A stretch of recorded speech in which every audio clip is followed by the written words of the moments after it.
and I'm going to be talking about high-res imagery and a little bit about real-time communications. So I figured a good way to start off this section would be to talk a little bit about software and then a little bit more about hardware, both at a high level, and then we'll do a deeper dive from there. So from the software perspective, there's a lot of approaches in software that already exist and show a lot of success. Many of those approaches include, artificial intelligence or machine learning or vision to identify potential issues or risks or areas for improvement on individual farms or, networks of farms. And there's a few companies that do this that I'll kind of touch on a little bit later that I found kind of recurring through my research. But as cool as these software solutions are, they do require effective hardware to be effective. And so the hardware space does provide a lot of opportunity for improvement. There's a lot of existing solutions out there, but I think, admittedly, I think software is held back a little bit by the current hardware available. I'd say the software is just a little more mature. Obviously, AI and machine learning can be improved. They're always improving. That's kind of inherent to the technology. But as we get better and better hardware and better data, I think those software solutions can improve more quickly.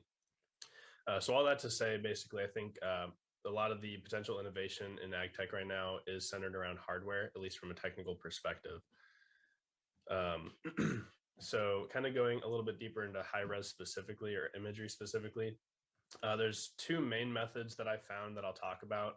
One of those being satellites and the other being drones. Both can be used for a lot of the same purposes, disease, pest, and weed identification, providing general monitoring to crops and farms. There's also obviously tons of differences between those two technologies. The biggest one I'd say is probably cost. As you could probably imagine, a drone is going to cost significantly less, even on the higher end, than a satellite would. You don't have to launch a drone into space, for instance. But another big difference is scale here.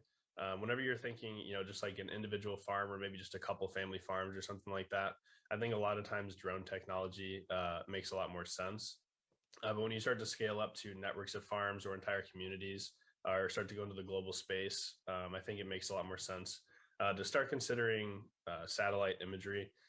It provides a lot more opportunities for analytics, and typically the satellites are part of, companies that do all this analysis. So it's less on the farmer and more on companies to handle. But overall, I think that they both will allow a lot of the same benefits, which I'll go into. So satellite imagery specifically, like I said, there's several companies that are currently providing, this sort of imagery service. They do a lot of the same things. It's just kind of, I think it's either availability or just kind of preference down to a user, maybe whoever they run into first. One of the major benefits that they all provide is consistent access to aerial views of fields. I think it's a pretty major, a major benefit regardless. Satellites can also track weather or environmental factors and hazards, which can help farmers to be a little more proactive in preparing for either changes in weather or extreme weather events on the horizon.